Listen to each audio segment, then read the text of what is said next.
live from New York City. And tonight we have very, very big news.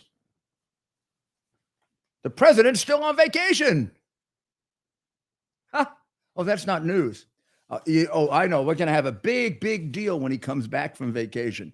I think they're going to follow his motorcade back like they did Trump to the indictment. A reason for that is the news is generally the unusual, and him being at work or coming back to work would be highly unusual. He has been the president on vacation longer than any president ever, including ones that were ill on vacation since they started counting vacations. Don't think they counted vacations in George Washington time, but George didn't strike me as a beach guy. Did he strike you as a beach guy? Nor did any of our really strong presidents. I mean, Joe looks like an old senile man on a beach, or it looks like the Happy Valley nursing home's day at the beach, because there's obviously some woman right behind him that takes care of him, and his wife in front of him who never looks at him and doesn't seem to pay attention to him. I don't want to say anything, but it looks like Jill may be tired of him. The reality is we don't know if Jill agrees to the seventh grandchild, because Jill was the one, I understand, that didn't put out the seventh stocking. We imagine with Joe's assent and knowledge, but at this point, we'd have to know at what stage of the dementia did it occur, because Joe might have a defense here that he really didn't know he had a seventh granddaughter or could not remember. There are possibilities of all that should you ever really have a trial on dementia for him, because quite frankly, he's been out of it for a long, long time. And we haven't had an elected presidential mind there, possibly from the beginning, certainly for the last year. And I think we're entitled to that. And it is no longer a joke. And it's not funny that he falls walking up down steps.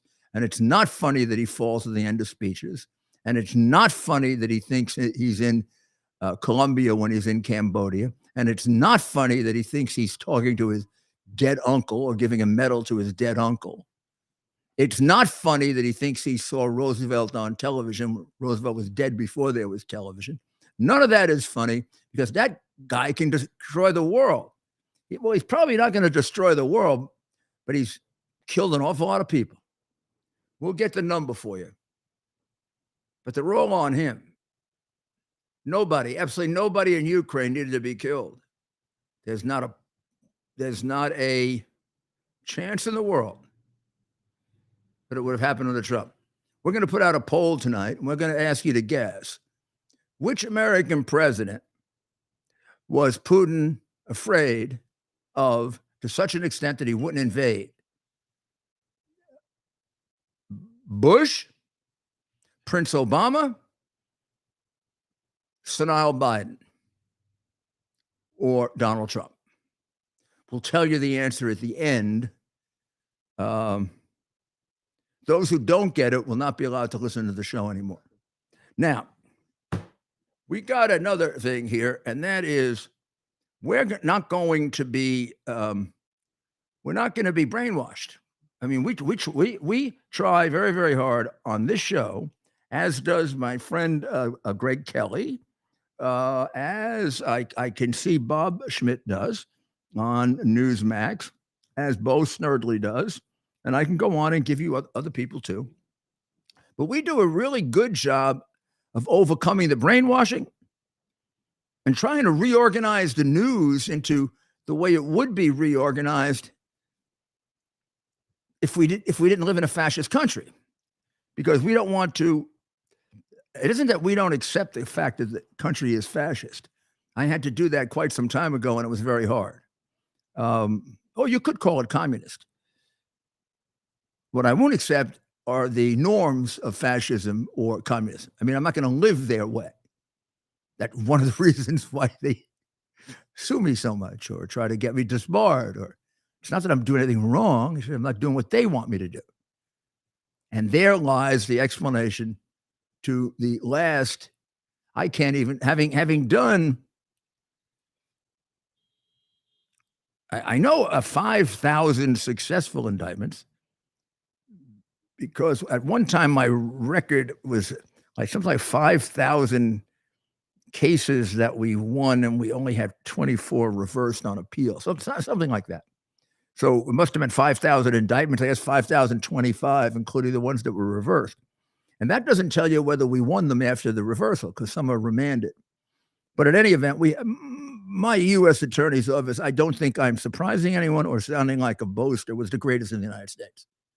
And if you are at all fair about the 20th century, was by far the most successful prosecutor's office and probably the best known in the United States, largely for my prosecution of the mafia, the 5 families of the mafia, taking the Teamsters Union out of their control, taking Las Vegas out of their control, sending 2 Nazis to their death, prosecuting Wall Street in a way never been prosecuted before, indicting almost everybody in one of my predecessors' administrations, Ed Koch, breaking down for the typical Democrat crime, bribery. And look, let's all just grow up and talk to each other like adult men and women, and this will give you a much better perspective on the voter theft that took place and the hiding of it. The voter theft did not take place all over the United States. The Democrats put it in the cities that are crooked, democratic cities and run like communist, fascist fiefdoms where you can't do business without paying money. Do you believe that such cities exist in America? Bob? Absolutely. Rob, do you believe it? Almost everyone. But I mean, am I exaggerating that such cities, right? Ted? Is there? Absolutely. Is there any serious adult that doesn't think that Chicago is corrupt as hell? No. How about Philadelphia? No. I'll tell you on my authority, New York has been, and except for the time I was mayor, there wasn't much of a counter to it, because even the honest Democratic mayors don't do a damn thing about the dishonest Democratic crooks. And Philadelphia, Detroit, Minneapolis, Minnesota, Milwaukee, Wisconsin, Atlanta, Georgia, maybe number 1. And Maricopa County, not as bad, but there are elements of significant dishonesty there. Las Vegas, Nevada, a couple of others. Now, is it a coincidence that they selected those cities as the cities to make the focus of their voter fraud? No. Is it significant that in those cities, they did exactly the same thing with exactly the same kind of physical layout or logistics?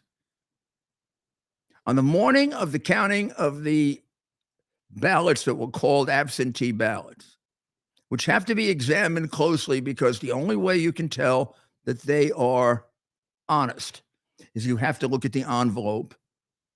You have to see the signature. I mean, before we became a fascist country, this is how we did it. I did this 4 times when I was a much younger person. And you'll remember it if you lived through 2000, because you remember the Chads, and you remember them holding them up, right? And you remember there was a couple of guys here and women here, a couple of guys here, women here. Those were the representatives of all the candidates. And they'd look at the Chad and they determine whether the Chad was pushed through enough or not.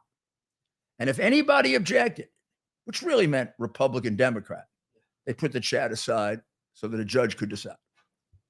Well, that's what's done with absentee ballots. The so-called impartial official, which throughout America is an impartial official, but not in a crooked democratic city. Please understand that. The courts ignored this as if we live in Happy Land. I don't know if they were told to ignore it, or they live in Happy Land, or they just wanted to stay out of it. But they refused to acknowledge that all cities are not the same, and that independent election person sitting back there in New York, he's just as independent as Boss Tweed, because Boss Tweed put him there. Why are they so unified on corruption? Well, because in those cities, they own it. You can't do anything in those cities. Look, Nationwide. how much money do people have to pay building inspectors to get things done in New York? You know how many building inspectors I put in jail? I'd say 100. Over my career, I probably put 100 building inspectors in. And I thought when I was mayor, my God, the building inspectors aren't going to do it under me. I probably at that point, I put about 70 in jail. I was a terror on building inspectors because they were crooks. How did that? How I may have even bragged to my staff. Well, one thing we won't have a building inspectors to take bribes. They know who I am. 2 years into it, I got 20 arrested for taking bribes. How would that? How would a building inspector take a bribe? Just give me. He comes in, he looks at your pipe, and he says, "You got a hole in your pipe. You have a hole in your pipe."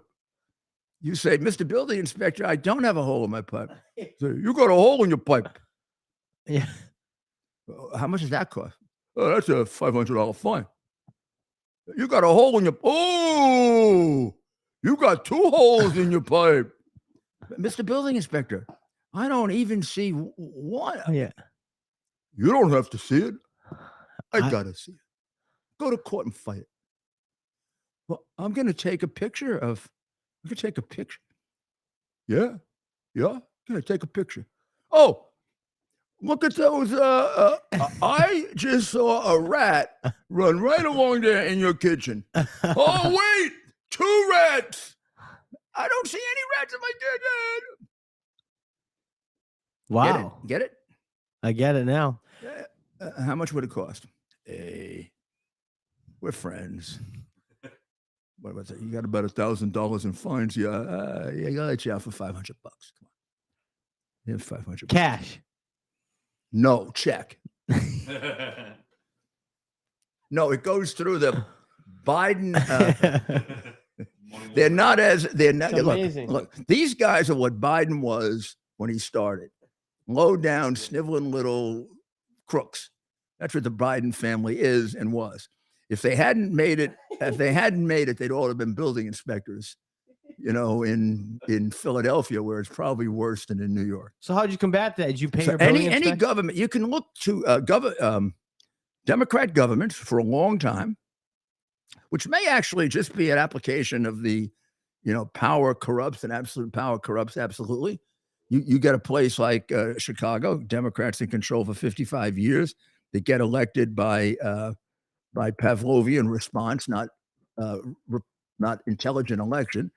And the place is riddled with crooks. The other thing that'll tell you that is overregulation. The greatest boon to a crooked bureaucrat are too many regulations, because then you almost can't do business legally. Something's going to go wrong every month that they can cite you for, and you can get out of it by bribing them. So that's the base of a city like that. How do judges get appointed there?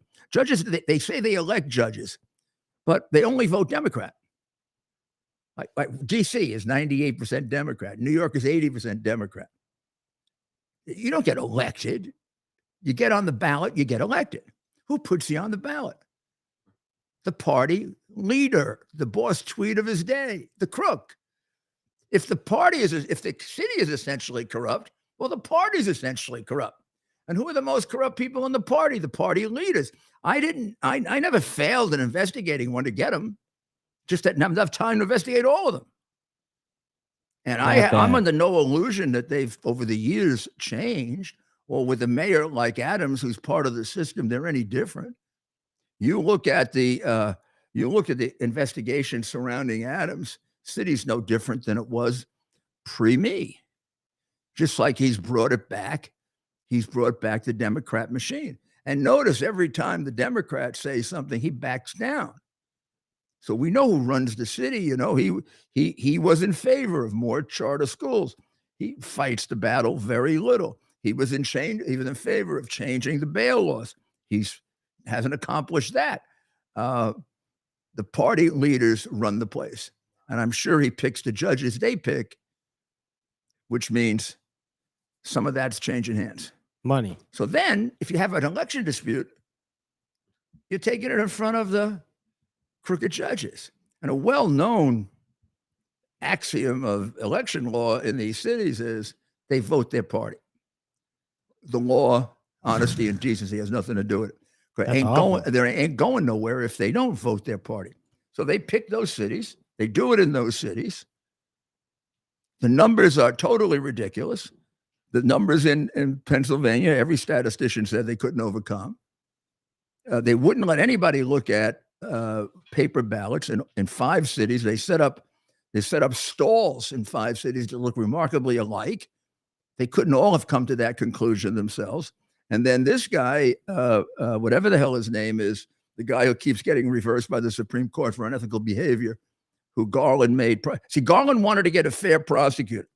So he took a lifetime Democrat whose wife is an over-the-top Democrat who has a record of unethical prosecutions, including the remarkable situation of interfering in a man's ability to become president, charging him with a case that eventually got reversed, but too late for the man to run. Sound like he took a guy that knew what he was doing and what he wanted accomplished? Didn't Garland just telegraph to you what he wanted? He didn't go get some guy never in politics with a record, a pristine record, prosecuted 40 cases, won most of them, didn't have any that had serious ethical problems, just the usual bullshit. No, he went and picked a political hitman who actually isn't good at it. They do it because the press is corrupt. If this were a fair press, what I just told you would have been written the day he was appointed, because all of that was available the day he was appointed. Some enterprising reporter would have said, I know what Garland's doing. The appointment that he made tells me what he's doing. He'd have picked a fair and impartial prosecutor if you wanted a fair and impartial result. Instead, he's getting a guy that already did what he wants done. He took a guy out from being president, even though the guy turned out to have his case reversed by the Supreme Court. Is he governor now? No. Because let's say Trump goes to trial on this in front of a Washington jury with a hit woman judge, gets convicted. The D.C. Circuit either votes 2-1 or if the D.C. Circuit votes, but it says 2-1 against him based on the political composition of the D.C. Circuit. They sure haven't shown any kind of real independence with these January 6 cases. Then you go to the Supreme Court. Well, that could be 3 years from now, at which time, there's no longer in America. We're part of the George Soros one world. Barack Obama is the president of the one world. And Joe Biden is the governor general of the Hillsdale, the Hilly Valley nursing home, in which they don't mind that he doesn't know anything because somebody else really runs the nursing home. Oh, and that's, by the way, Obama who calls in the menus. That's what we have going on here. And it's a tragedy. It's a tragedy. Now, if you want to call us, it's 1-646-573-5177. Now, yesterday, buried by the O.J. Simpson motorcade that they played on Trump. I mean, you think it's really interesting to watch cars drive along the highway? I mean, that's really like a shot. We watch the cars from above drive along the highway.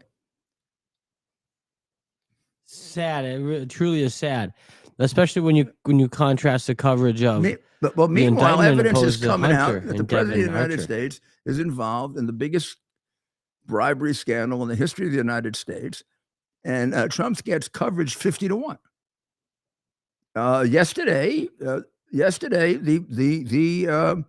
the transcript came out of the Archer testimony, which, if they hadn't buried it, would have finished the career of Dan Goldman, who turns out now to be, and we'll remind you every day of this, so we do finish his career. He turns out to be the most recent miserable, lying, piece of dirt in Washington because he walked out in the middle of the hearing and he directly lied. He said there was no indication that when the president called, he had any idea who was there or that they were business associates, just people. And they just talked about the weather. Now, Archer, who was less than forthcoming, because he's still protecting, without any doubt, which is why the lawyer was there from Boies Schiller, not only his own. Boies Schiller is the fixer law firm, it looks like, in that situation. And you're going to hear about them in a minute. So he comes in, and Archer says, let me see, do we have the quotes, Ted? Do we have those ready? We have those little beauties ready? The video? Yeah, the video. Well, Archer. I have the Archer from the Tucker interview. Yeah, Archer and yes, I do. Archer. I'm telling you the ones I'm interested in, so people get ready for them also. I'll play it. I have the big one, which you would call as close to a smoking gun as. Oh, yeah, but I mean, listen. Remember, Goldman says. I want you to please remember that Goldman says that Biden had no knowledge of who these people were. Let me read the excerpt, and then you can play some of that, what he says. And, it's a little hard sometimes because it comes out of context. So it says here, Joe Biden was patched via speakerphone into meetings with Hunter and his international business partners at least 20 times. And that would be while he was vice president. What the vice president is doing, taking time out of his day to talk to his son's business partners, begins immediately to be sketchy, because you would think there would be an ethical sense that you shouldn't be doing that. But that ethical sense, the Bidens never had. And there's a reason for that, because they're thoroughgoing trailer trash. That's the way they started, trailer trash, little bribes with James. And it wouldn't have dawned on them that you shouldn't do this. They've also been enabled by the press, because the press would never cover it. The press is right there at Il Milano. They see Joe with 2 international criminals. I'm going to hit you with one that's going to knock your socks out in a minute. Joe Biden was patched via speakerphone into meetings with Hunter and his international partners at least 20 times over a period of about a decade. Now, remember, they talked about the weather and he didn't know they were business people. This is Archer, the reluctant witness. And he didn't say very, very much definitively. And he had, I don't know, more often than he knew his name. But he did say, I can definitively say at particular dinners and meetings, he knew they were business associates. That's Archer. That means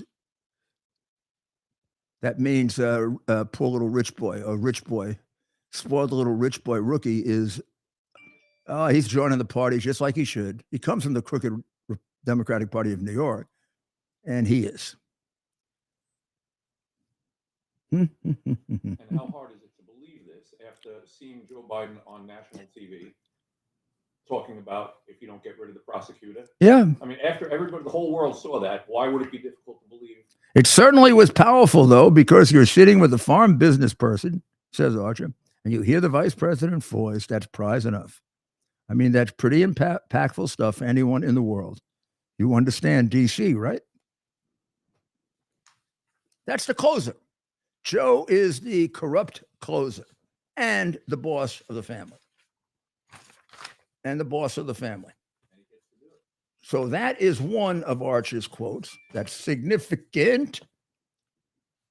And the second one is that Joe was the brand of the family business. Ultimately, it was access to VP Joe that sent millions of dollars flowing into the Biden family coffers. And he talks about the Shokin firing and completely puts the lie to complete garbage that was created after the fact by the Biden people that Shokin was dismissed because he was corrupt. Quote, Archer, so Shokin is taking a close look at Burisma. Not what they were saying, that he wasn't investigating Burisma and was crooked. So Shokin is taking a close look at Burisma. There were allegations that some of the deposits or some of the reserves were not, authentically acquired. Now, that is real smooth talk, rich boy. You know what not authentically acquired is? The guy was the Minister of Energy of the government.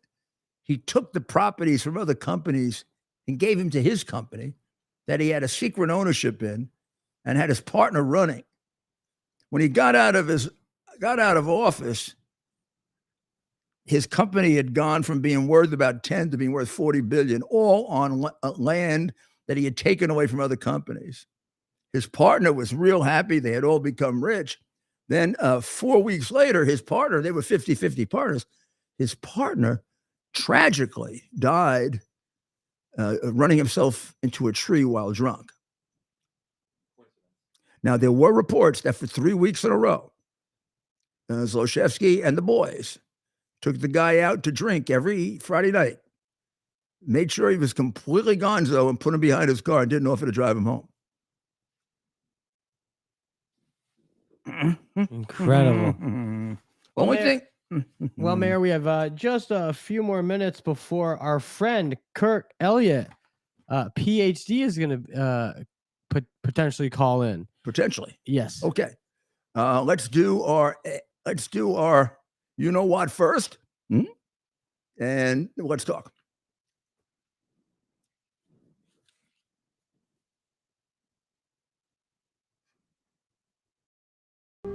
The year is 2022. Cancel culture is the new normal. Online freedom as we know it has ended. Digital stockades are here. All activity is monitored, stored, and predictively analyzed by a technological cartel. We're being converted into a digital resource, a digital currency to be farmed for metadata and loaded into a computerized combine, blockchained to a social engineering operating system. However, it doesn't have to be this way. Be part of a new technological revolution. Right now, 1,000 test pilots have launched themselves into a new digital frontier, a private network outside of big tech control. New technology with state-of-the-art digital engagement and never-done-before security and privacy features that are now operational. With Quick's digital engagement, entertainment, communication, and commercial exchange will never be the same. We are QUX. Quicks. Advanced pre-release sales are limited to 3,000. Order now by visiting quicks.tv. Get yours now before they sell out. Be part of a brand new online experience that you control.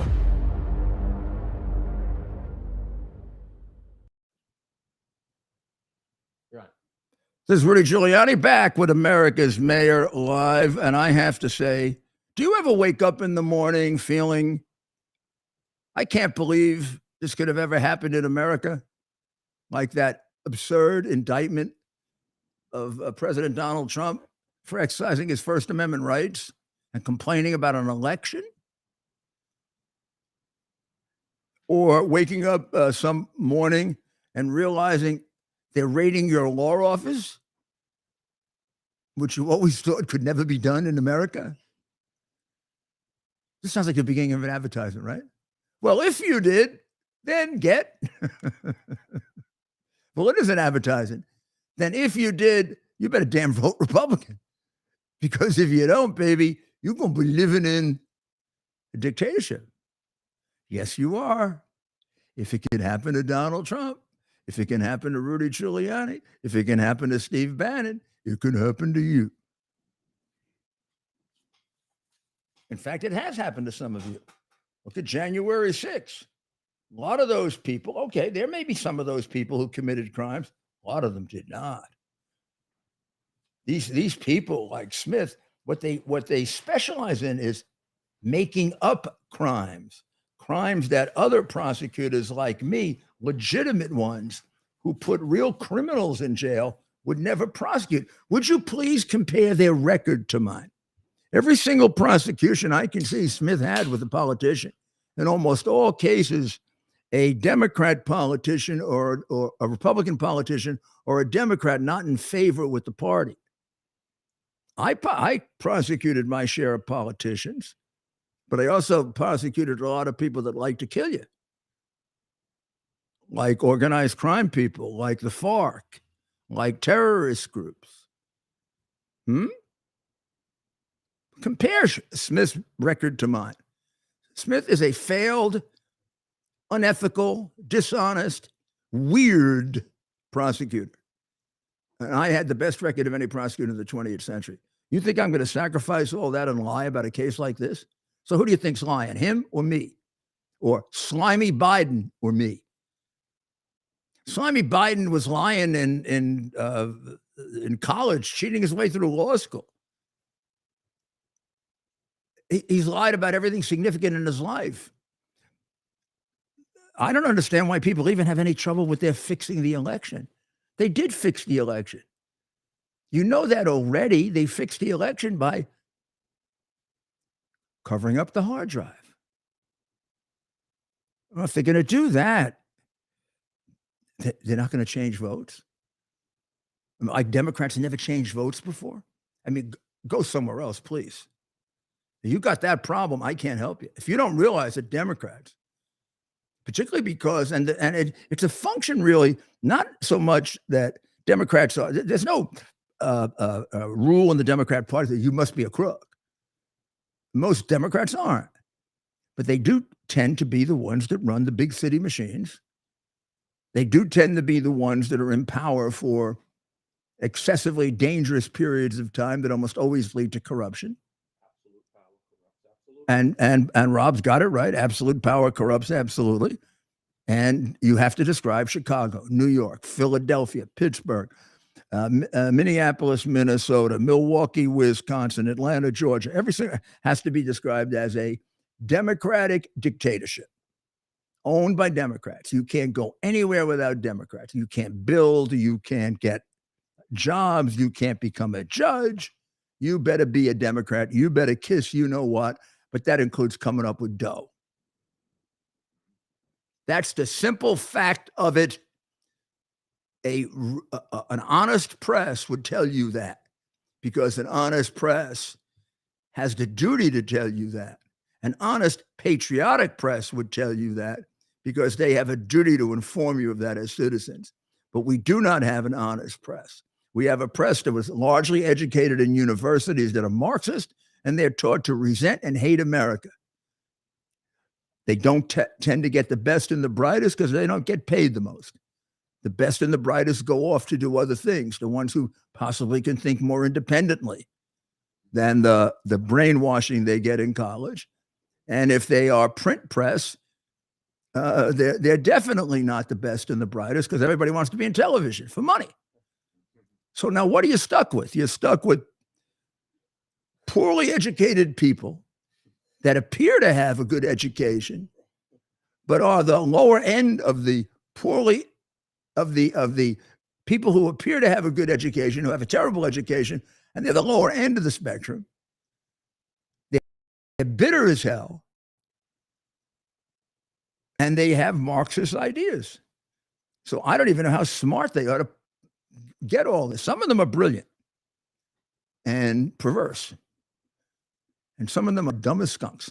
That's right, Mayor. And you know, as we talk about this, and it's something maybe we can pick up later in the show. I would like your opinion on a couple things in this regards.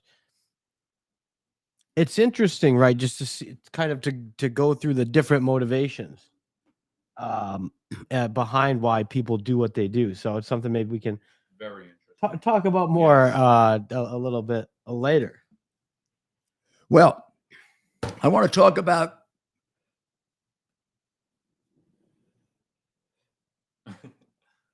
Merry Christmas. Here come the Christmas ornaments, my Christmas bottles.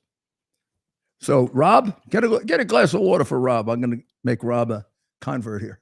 Want me to get? Okay. Go get a glass of water, Rob. You can take 2 for Rob, 2 for Rudy. This is the veggie part of balance of nature. Balance of nature. Now, this is real simple. We don't balance of nature. Dr. Howard does a great. We're gonna play Dr. Howard's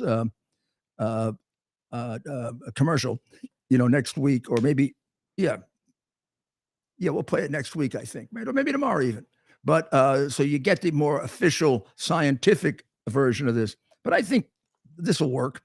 You need to have a maximum. You need to have a minimum amount of vegetables and fruits. You all know that, and it is critical to your health. I mean, it's like taking medicine, and it, among other things, makes you much more energetic. Wards off illnesses, acts as a deterrent for illnesses, improves your immunity system. I mean, oh my goodness, you can go on and on and on and on. No side effects to it, and we don't get enough of it. We just don't eat enough vegetables. Oh, I have some. This is for you, Rob. Okay. Here's what I would recommend. I am not a doctor, but this is not over the counter. This is over the counter, so I'm allowed to prescribe. So Dr. Giuliani, Rob, is giving you 4 pills. My prescription. Thank you. Okay, that's yours. Here's some water for you, Rob. All right. I recommend clearing your throat and taking 2. I take 4 at a time, but I recommend beginning by 2 at a time.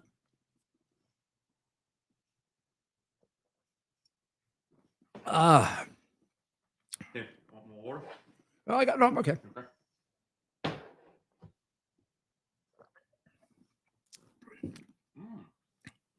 Now you can get me a little more water for later. I won't do it right now, so we can move on because we're running low on time here. But the other thing you can get is this.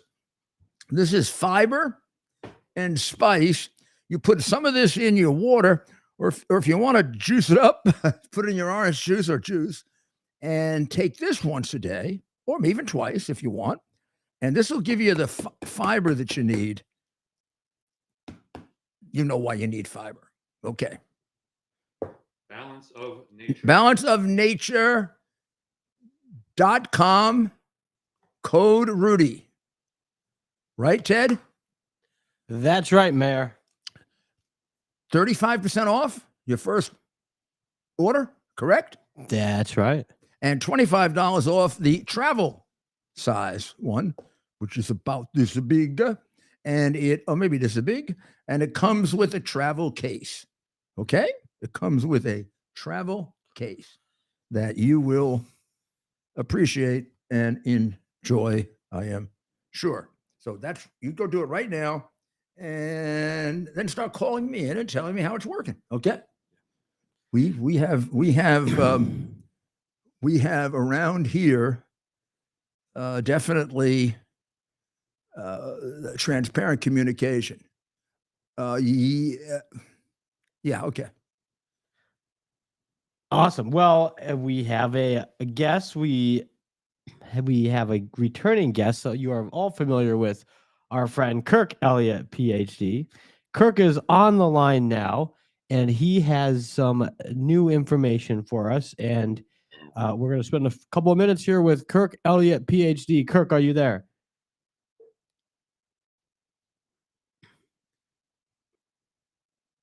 Kirk, can you hear us? I can. Can you hear me? How are you, Kirk? Nice to talk to you. Yeah, it's nice to talk to you as well, Mayor. So tell us what's going on. Oh my word. Well, since the last time we talked quite a bit. So Fitch's rating agency downgraded the U.S. Treasury or U.S. debt from Yeah, that was AAA terrible. to AA plus. I mean, so imagine in a world where we're trying to be the reserve currency of the world, the strongest currency in the world, one that every country uses, and you don't even have the highest credit rating. I mean, it doesn't work that way, right? Right. So to me, this is all part of a plan to actually build up the BRICS nations so they can be the world's reserve currency. But when you look at it, there is no other result other than to lower our credit. If you look at what we've done over the last 2 months, we've added $1 trillion to our debt. Wow. 1 So- trillion in a month? So 3 in months? 2 months. In 2 months. So Okay. we're on pace to add $6 trillion in a 12-month span. Now put that into perspective. We've added $32 trillion worth of debt since 1776. Now, if we had $6 trillion in 1 year, in 5 years, it equals what took over 250 to accumulate. I mean, Oh, this is my goodness. insanity.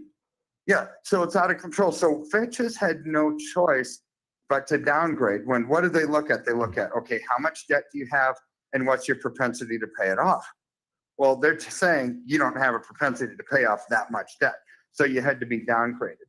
Now, in addition to that, you've had the International Monetary Fund, the IMF, put out a ruling that said, hey, rest of the world, if a country owes another country a debt, you don't have to pay for it in US dollars anymore. That's what the reserve currency status does to add stability to the financial system. But what did they say? They said you can use the renminbi instead of the US dollar. And I'm thinking the renminbi, what a stupid choice.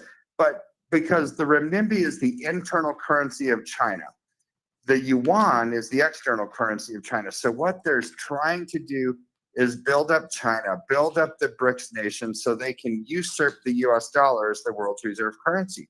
I mean, this is really a big deal because by day, administrative ruling, by executive order, by everything else we're seeing, the US dollar is being kicked out of the sandbox as the BRICS nations rise up to take our power. And this is going to create more inflation, more raising of interest rates. I mean, that's in a world where there's no guarantees, Mayor. When you have a downgrading of credit, view it like a bond.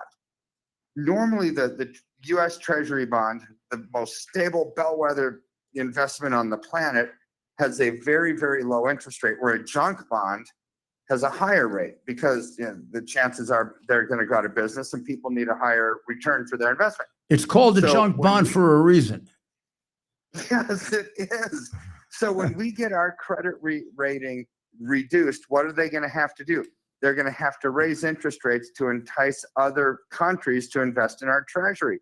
So when you have Jerome Powell, when you have Janet Yellen saying, hey, we can put a pause on interest rates, we're winning the war on inflation, throw that concept into the trash, because now that our credit rating has been reduced, they have no choice but to raise rates again and again and again, because we have a lower credit score as a nation.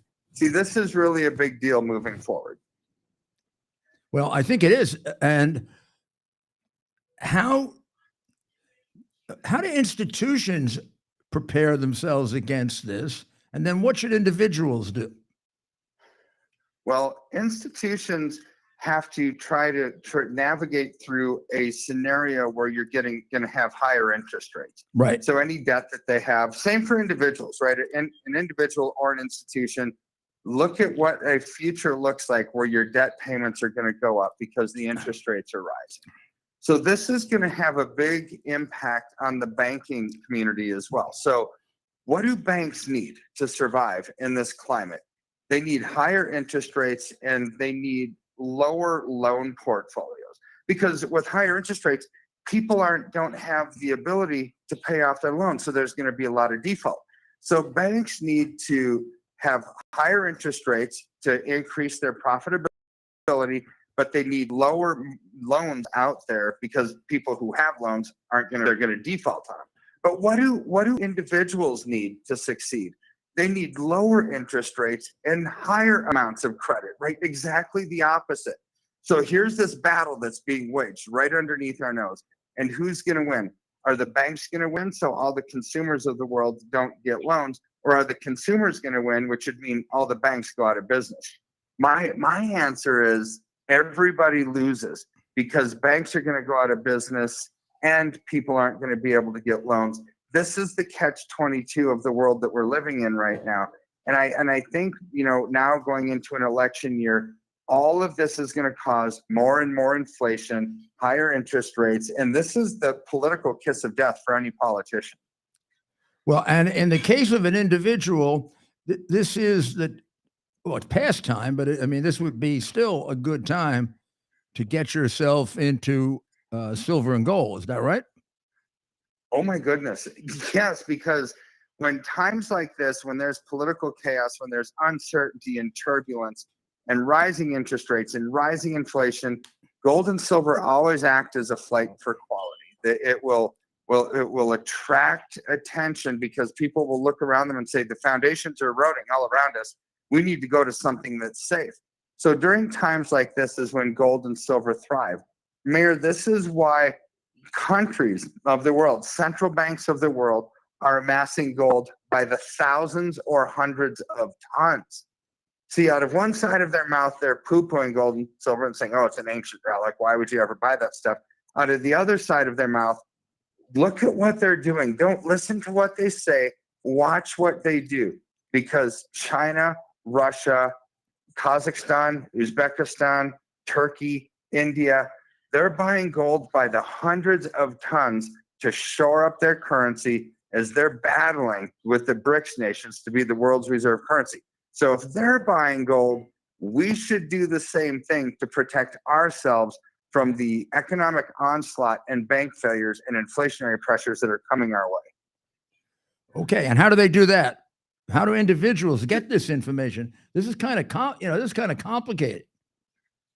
Well, it sounds complicated, but it's not. It's a simple phone call. Well, So tell me give our how office do a you call. uncomplicate it?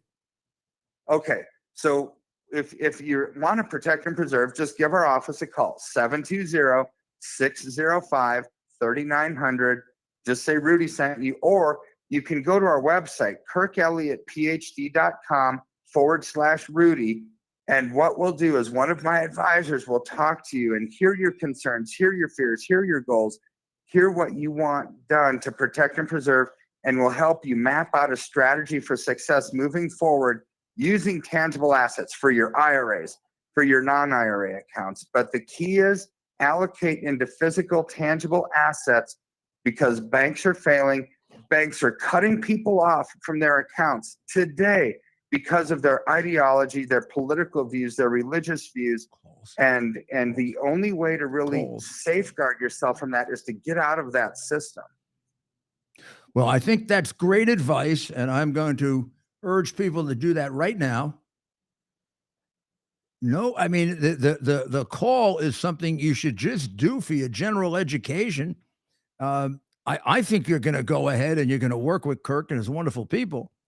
But even at a minimum, you're going to start thinking about these things to protect yourself, because it really is foolhardy just to sit out there and be a target of what he likes to call Biden economics, which is, I don't know, it isn't even Marxism. It's so stupid. But Thank in any you, event, Kirk. it's stupid economics. I mean, the guy, I don't even think the guy ever took economics. I mean, he failed out of the third grade. He failed out of law school. He must have failed in his economics course. I mean, given the way he's running the government, he obviously has no sense of economics. So please protect yourself. And thank you, Kirk. We'll talk to you next week. Those are the people to deal with. Kirk Elliott, PhD. Thanks, Kirk. You bet. We'll talk to you later. Now, let me give you these three things and we'll go to the calls. First of all, in the city of Seattle, they've put out a memo saying that they have too many white people on the police force and too many people of military bearing. They want more people of color and they want more genders. which means multiple genders. So they're looking for people beyond male and female. 16. Maybe gender number 37. I have no idea when you get beyond 1 and 2 what you got, but I think when you get out to 35 and 40, I'm looking at things that have like 14 legs and Yeah, eventually 3 heads and become 2 an eyes, and here comes gender number 93.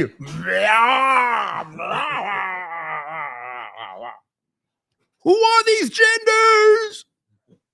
I would invite somebody to come on that could take me through 20 genders. But I tried that on an airplane once with a guy who was a lawyer for one of these groups. And when he got past about 3 or 4, I didn't even know what the hell he was talking about. I mean, I got a couple of the phony combinations for 3, 4, 5. I think at about 5, it started to cut off. At 10, I had to go to the bathroom to vomit. I got back at 20, and by 20, these genders were humans that were flying, that could fly themselves. Then I figured we were really in a strange territory until we got the ones that could blow deadly smoke out of their nose. I mean, by 135, we were really in trouble. And this guy represents them. I said, have you represented all of these people? Like the guys with the smoke out of their nose and the 4 eyes? And he looked at me very seriously and he said, are you questioning my integrity? I said, no. And I said under my breath, I'm questioning something else.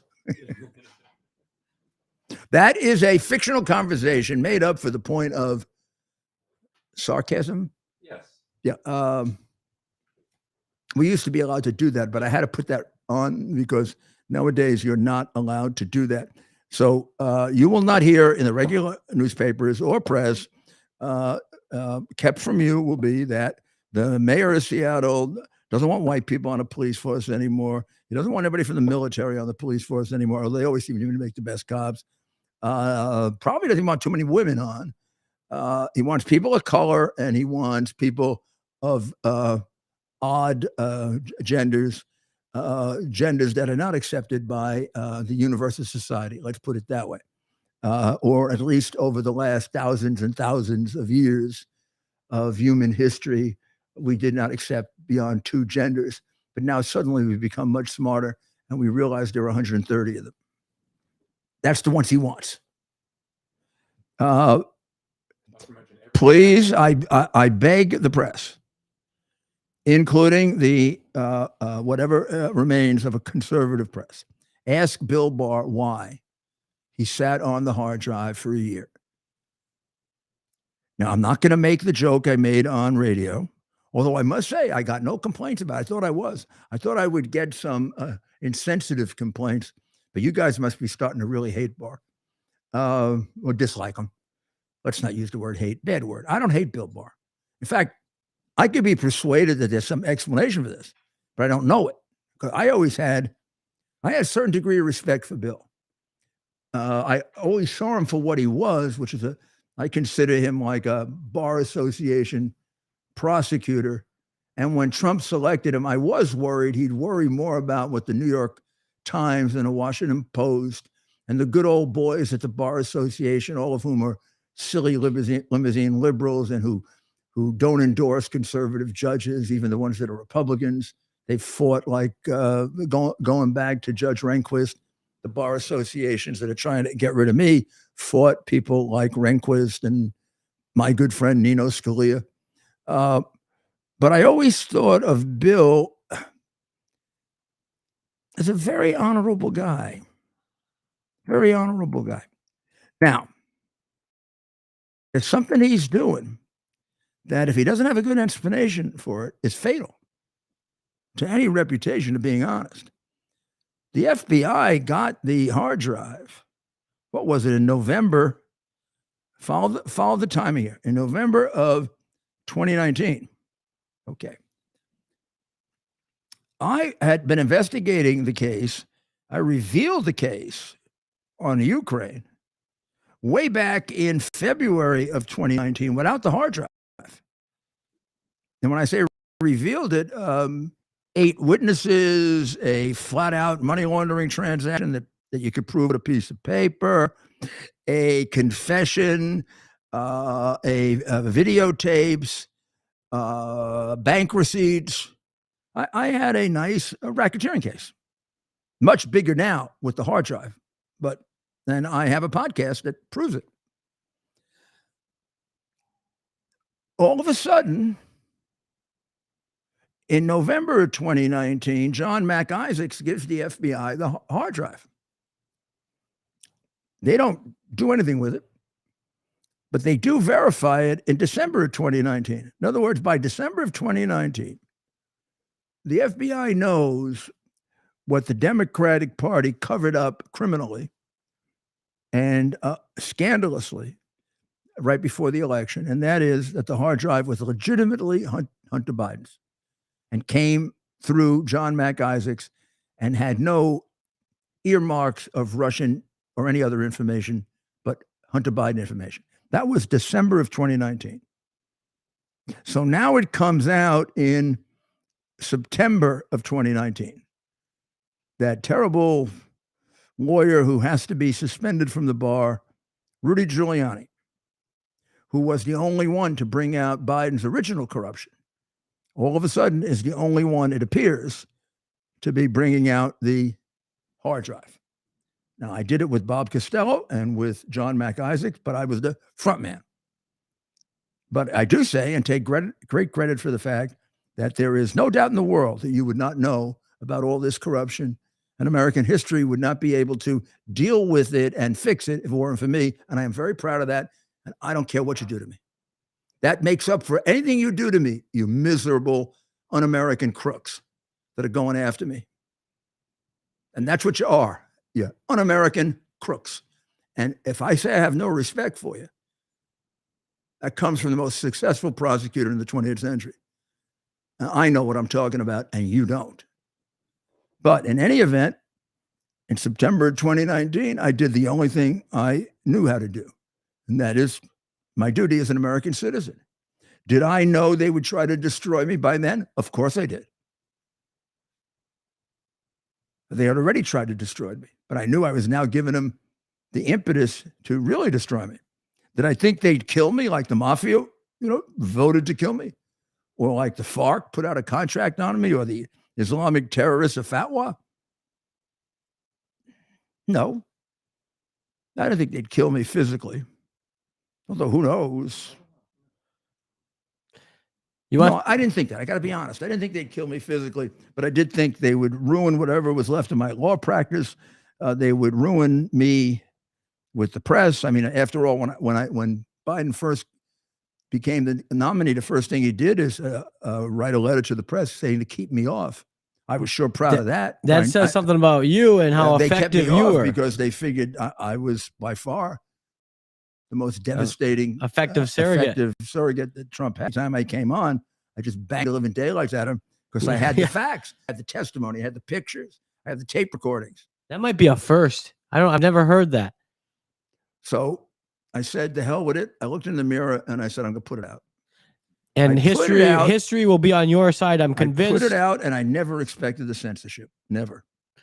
I didn't think, I was naive enough to think if there was enough of the press that would say, "Oh my God, we were wrong." Right, but they're all crooks. The big crooks to cover that up.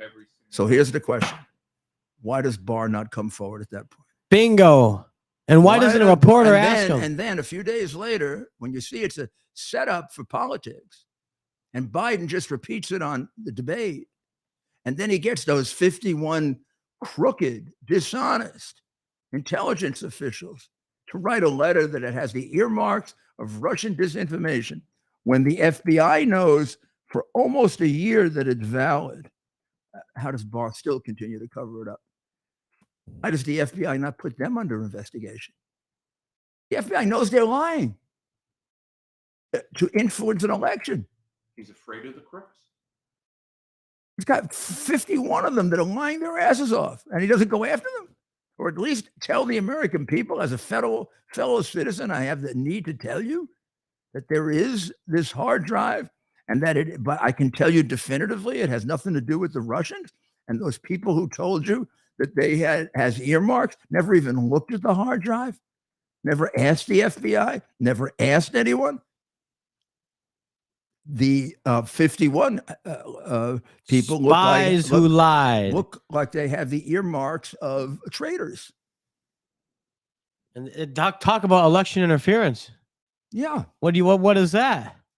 That's election interference, and that's putting it kindly. I should have realized that he wouldn't do that because he should have come forward during the impeachment. He had the hard drive during the impeachment. It had been validated before the impeachment. The impeachment was about an inappropriate conversation with Poroshenko, with Zelensky, to investigate the Bidens for massive bribery. And of course, the idea was there was no massive bribery, and all Trump was doing was trying to interfere with the election. They tried to make it extortion or bribery, but they had confused Biden's conversation with Trump's because Trump said no words of extortion or bribery. Biden said all of them.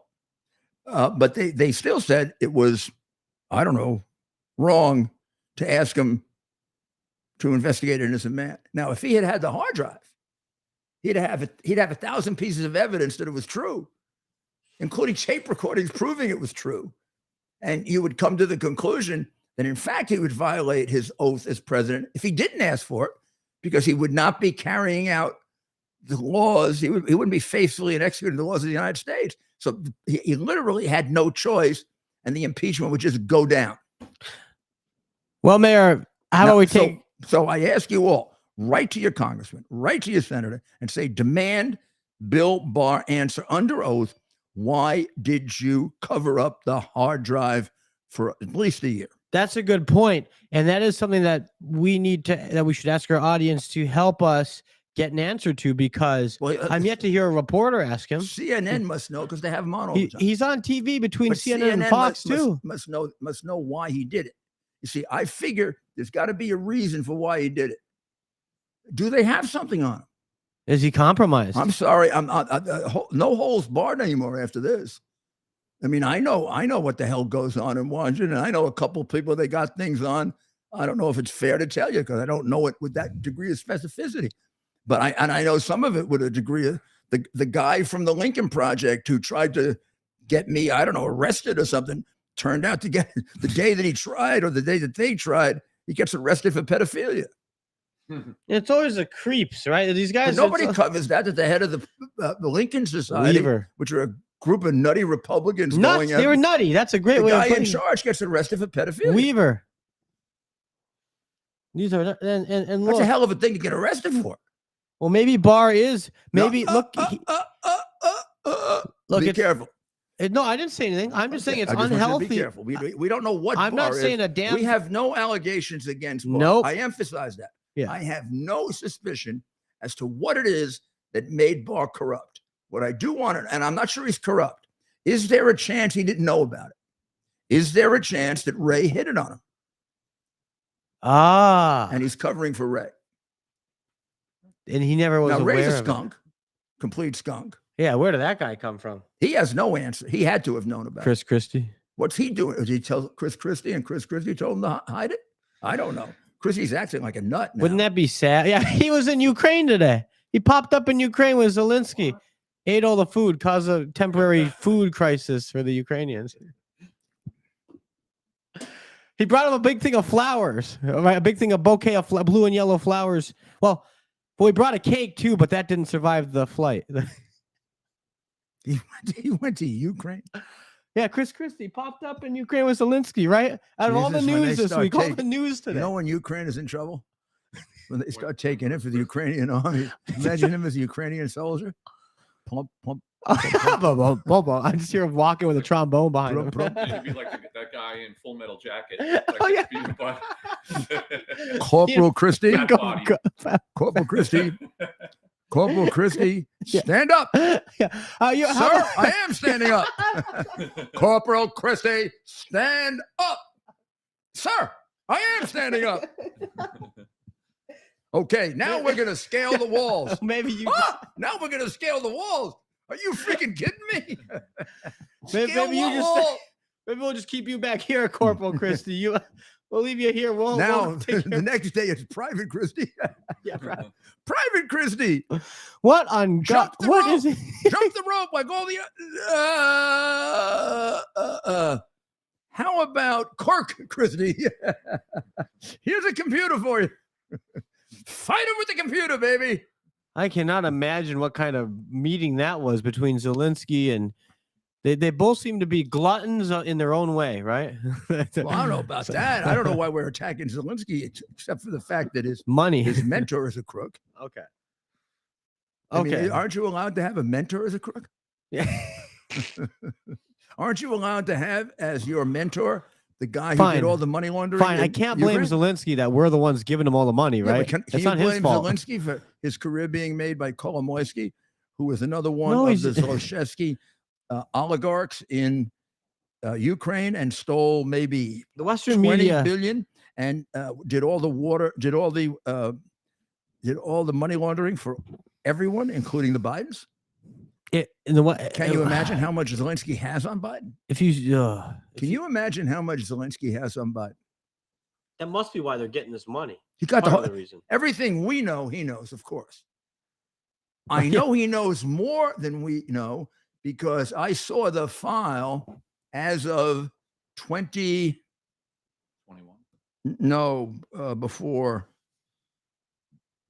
before the election, I think.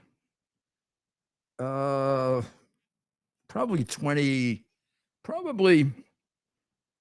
September of 2020. I saw the file. The file is devastating.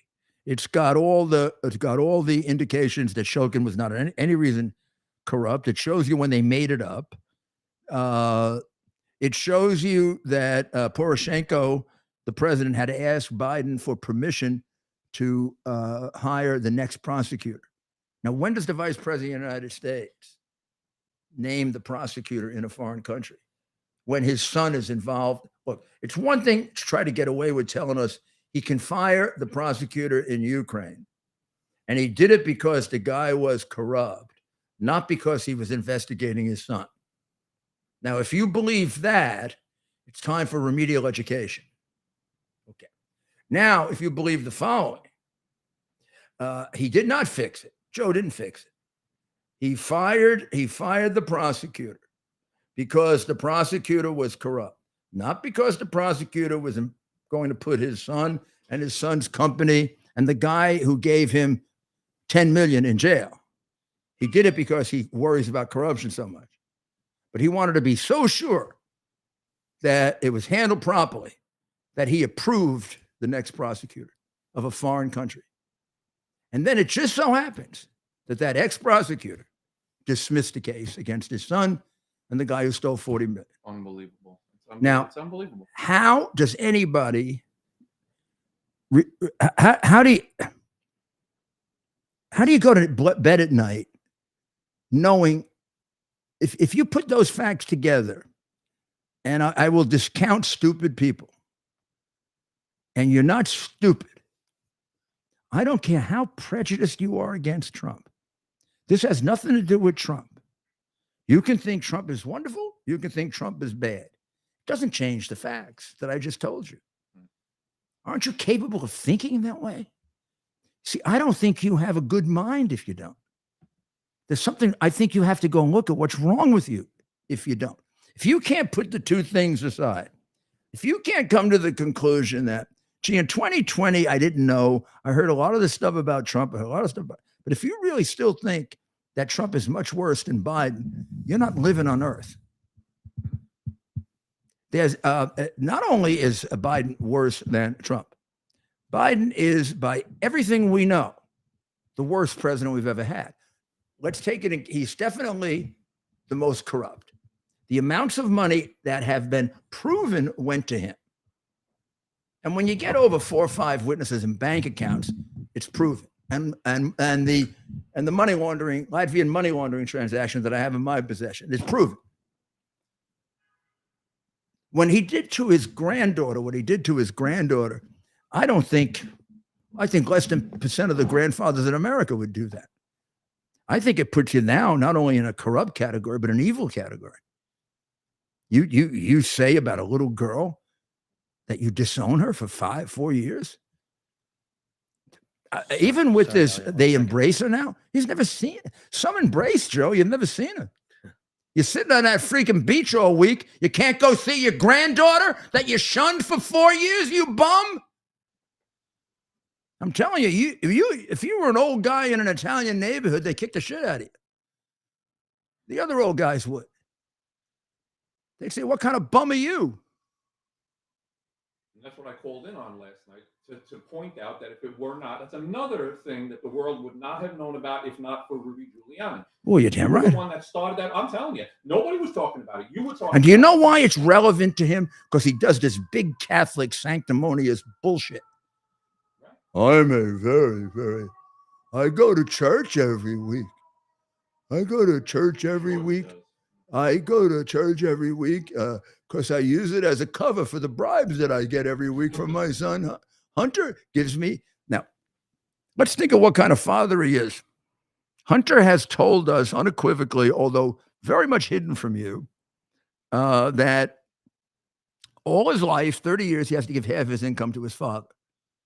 Now, aside from the obvious conduit for the bribes that it is, do you know any father of friends of yours with grown children where their children give them half their income for their entire lives? I mean, what is that? Some kind of a feudal? That's some kind of a feudal slavery of some kind? Well, it's particularly odd when your father. I've never heard of any Irish family that Well, does that. especially when your father's not exactly, I mean, he was a U.S. senator and a vice Let's president, play it out a little further. right? By the way, just in case people are unaware of this, and if you listen to my show, if you're unaware of this, please listen some more. In December of 2015, Hunter writes to his daughter, for 30 years, I've had to pay for all the expenses of the family, which is why he bought the homes. And I've had to give half the income to Pop. Now, why would you? Let's even forget about the bribery scheme for a minute, which it obviously is a smoking gun. What kind of father would do that? You take half the kid's income. I mean, that's crazy. And it's obviously gotten under his craw, Hunter. He's not happy about it. He's very upset in that He's sick and memo. tired of it now. He's very upset in that memo. Well, should And we? so you might say, well, because he's a drug addict. But if he's a drug addict, if half the income is like $30 million, you sure left him with enough money to buy drugs, Joe. And after the fifth time he went into rehabilitation and didn't work, you might have figured that strategy's not working. He used to go into rehabilitation and line up prostitutes and drugs and leave the rehabilitation center at night. There's no fixing that mess. Yes, there is. With Stop love. spending money. But with love, with tough love. Well, but that's never going to happen. Well, Mayor, we've had Elliot waiting patiently for about 20 minutes on the phone. How about we take a call? He's got a very good question for you. Please. Elliot, hold tight, Elliot. We'll be right there with you. Not too tight. You'll squeeze the line. Yeah. Elliot, are you there?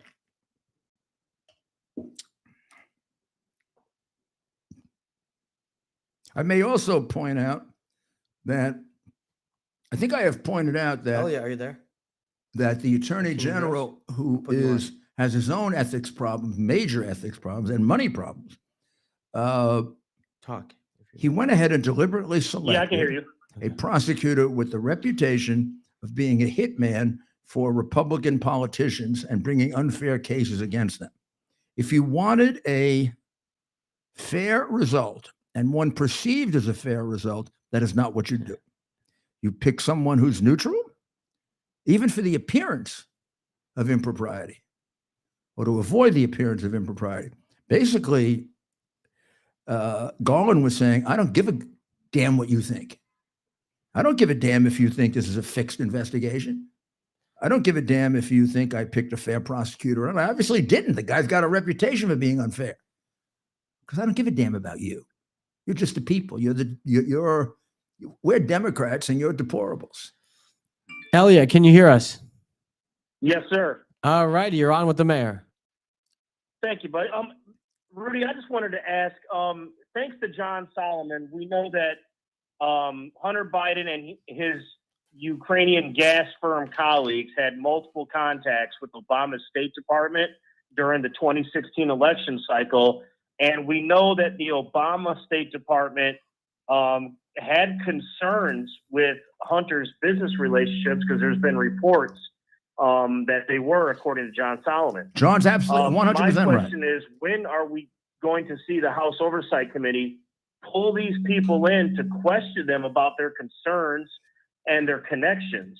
And in terms of the banks that this money came from, Rudy, that Hunter and Rob Walker were being paid, does the House Oversight Committee now have legal authority to investigate other bank transactions coming into America from these accounts? And do you think, will they have the authority to find out who else was getting paid from these companies?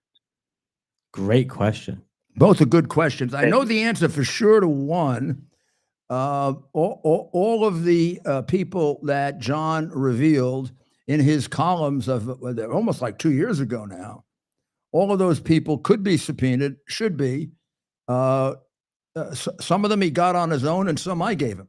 So, I mean, John's columns starting in February of 2019 is where I gave the information that I had, because the Southern District had turned it down when Bud Cummings gave it to them. My witnesses told me they didn't trust the FBI. I tried to talk them out of it. I'm glad I didn't, because it was more corrupt than I realized. So I said I had only one of two choices. I could bury it, which I wasn't, or I could give it to the media. And the only two people I trusted were John Solomon and Hannity. Okay. And I went on Hannity's show and described it. And I gave a lot of the paper to John and also the witnesses, because we both John and I, made recordings of them that are now available that go back to 2019. And if you listen to them, you would see it corroborates completely the testimony that Archer gave and other people gave. So the answer to it is yes, they can subpoena the banks. As far as the government records, you would think those would be very easy to get. But the Treasury Department has been, and it was very good that they got the suspicious activity reports, because they were refusing the Trump administration, those reports for a year under Mnuchin,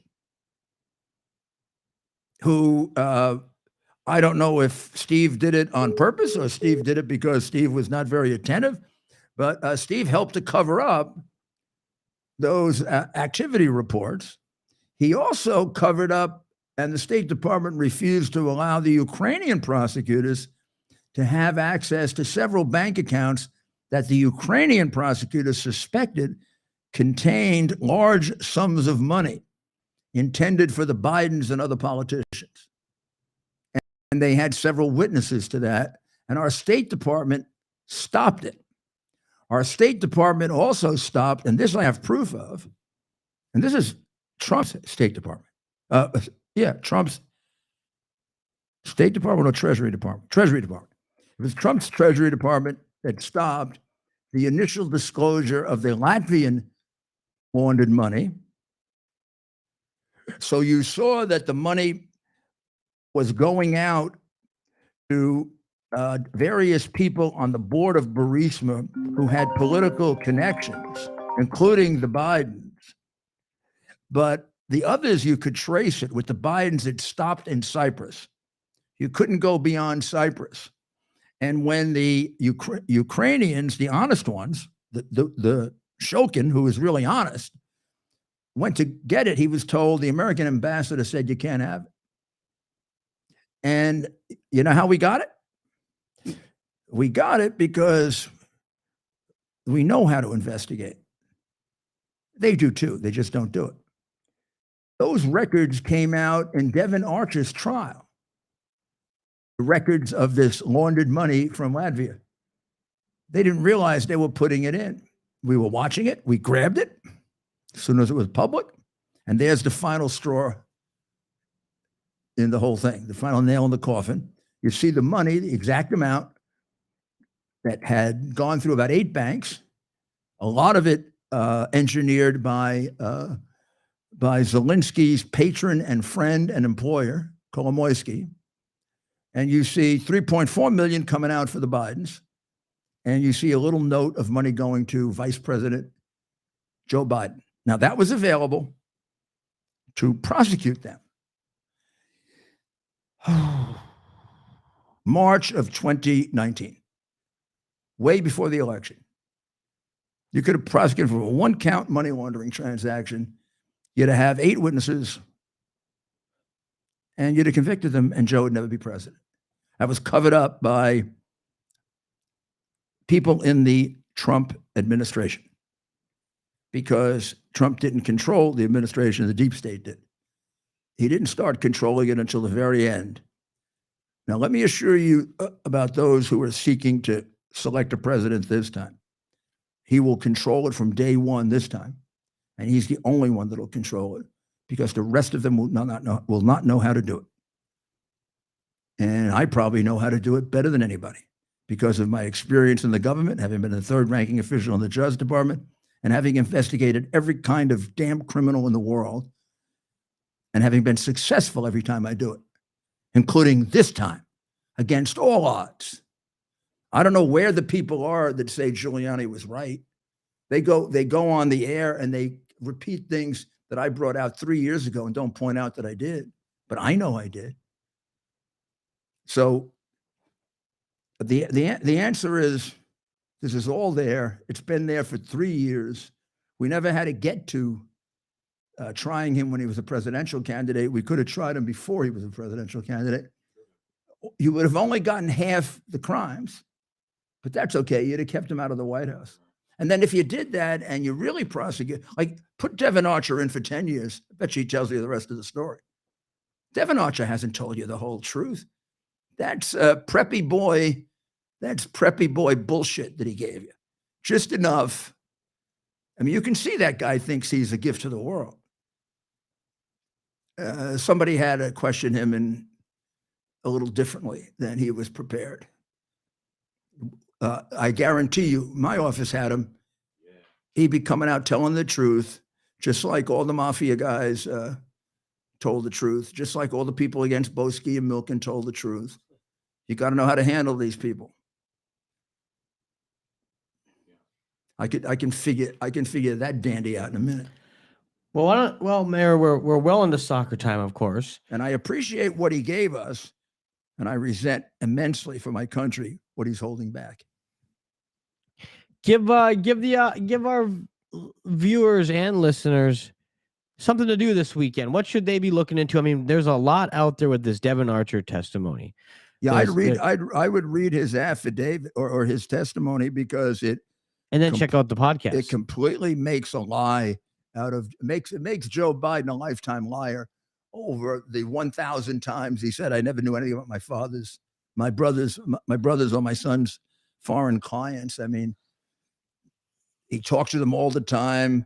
He's categorically definitely sure that he knew who they were. There were about 10, 20 pictures with them. There were videotapes with them. There were text messages going back. There are thank yous for being with him. There are dinners with them. There are transatlantic calls with them. There's no possible way you can prove it that isn't available. So what that means is he is a well over a 2-decade liar about that.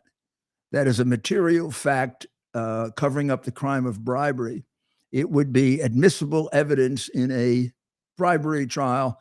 And I will tell you from my experience, there is nothing more devastating than a false exculpatory statement. And if you would like, I'll give you the citations to evidence books that make that point with statements like false exculpatory evidence is more accurate and powerful than a confession. He's got about 80 of them. We have, it's time just to be honest with each other. We have a thoroughly dishonest president. He is totally crooked. He's taken more money than it is conceivable than any American president could have taken in the past, if anyone did take money. If we do this right, there'll never be another American president who does this. If we do it wrong, we become the banana republic that they're talking about. And right now, for all intents and purposes, we are. They say we have two systems of justice. We do not have two systems of justice. Because if you have two systems of justice, of necessity, you don't have justice. We don't have any justice. When one man can be prosecuted for speaking his mind and saying what he believes, just because it contradicts what they would like to be the established truth, the regime, that's not justice. That's fascism, communism, Nazism, not justice. And if another man gets away with taking 31 million and counting, some of it from our biggest enemies, and is sitting as the most powerful man in this country, we have justice? We are and cannot defend. If any foreign country wants to say America is a crooked government right now, they're telling the absolute truth. You have to change that. That's sad. You've got to change it. Don't sit there looking sad. Sit there looking tough. Angry. Look the way Trump did yesterday when he walked into that court and pled not guilty. I'm not guilty for expressing my opinion. Do you think the election was stolen? You're damn right the election was stolen. You want to hear it from me? You're damn right it was stolen. And in fact, it's illogical that it wouldn't be stolen because these people did everything else to destroy him. They actually stole the election by hiding the hard drive. Why the hell wouldn't they do the final coup de grace? And why did Hillary Clinton tell him, don't concede no matter what? It wasn't planned. Go tell that to Bill Barr. There's Rudy Giuliani. We're going to sign off for tonight. We're going to come back tomorrow night with some real surprises. 8 o'clock on Getter, on Facebook, on YouTube, on Rumble Bumble, on Twitter, our biggest. Hey, by the way, Rumble, you guys are starting to challenge Twitter. You guys are moving. We got like 100,000 there on them the other night. Even one was even more, I think. Yeah, you guys are really moving. And Twitter, no, Twitter's still the champ. Or X. X is the champ. Now, you guys hit champ territory before you were X, but you're staying there now constantly. So there are nights we get better ratings. Isn't this nice? Than CNN. What? You know what I was just told? You shouldn't even be proud of that. and of course, QUX. We're on QUX every night. 2UX coming along big time. Get one. Get one of the boxes, babes. Where's that box? I had it. Thank you. See this box right here? That's what I'm going to have. Yeah. And we're going to put it in right now after the show. Good. We're going to put it back on because I want to watch some stuff on here. Let's do it. We'll have that set up on my television right over there. So we're going to have this set up within 5 minutes of our being off the air. I mean, it'll be set up in 2 minutes. You just take your HDMI cord. Now, look, you're talking to a guy who was technologically a moron about 4 years ago. You take an HDMI cord, you put it right there. You go look at the back of your, if you got bad eyes, put your glasses in, take a little camera, look at the back of your TV. You'll see in the back of most smart TVs, an HDMI port. A couple. You'll see HDMI 1, HDMI 2, may see 3, 4. Yeah. I always find it works best in HDMI 2. I don't know why. And I put it in HDMI 2. Now, right in this one, because I have the premium one, I have every single, I have 360 channels. I've got everything you could think of. The only thing I might miss is like the super premium of a super premium of a super premium that gets you 5 movies. And I could get it if I wanted to pay more for it. But this is everything you get in the maximum package, plus a few more. Like, for example, I don't get OAN here Why? on the service that I had. Well, because they're left-wing. sensitive. Before this. Yeah, I get it on here. Yes. There are about 8 channels I get on here that I don't get on the New York service I know. They pulled it. for political censorship reasons. Yes. And then there are about 6 or 7 more that I just get because they make sometimes very hard bargains. You know, they tried to get rid of Newsmax.